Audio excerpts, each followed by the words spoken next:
Hey fam, this is Hector Mirai, and you're listening to Faith and Fandom 180 on LTN Radio. So I had an experience this past Friday night doing a half Comic-Con / half street festival that a city nearby me does.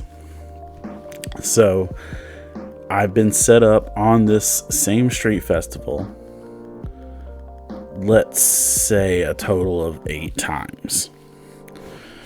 Usually a couple months apart, 2 or 3 times a year. I think last year I did it 4 times. But I'll set up my whole Faith and Fandom booth along with a bunch of other booths, and people will be out walking around for a few hours in an open air market type setting. Now, the street that I'm normally on is next to my favorite restaurant, which is always a great thing. But maybe a block over or less is an escape room. And every single time I've set up at this event, the guy who runs the escape room has come over and talked to me. So at least, let's see, generously, at least 5 times this guy's talked to me. But this past Friday night, he came up and he said, "Oh, wow, I didn't know you had a booth that talked about Jesus and nerd stuff. This is pretty great. I need to get your information. What's your name?"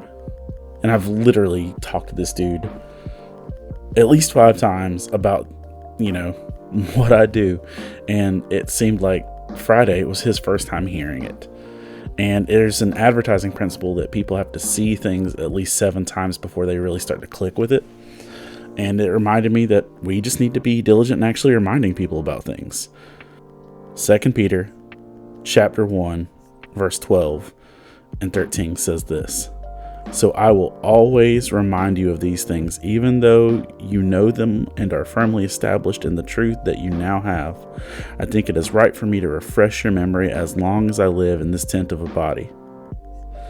And sometimes, y'all, we are passive because we think people already know what we do. People already know what we believe. People already know what we think.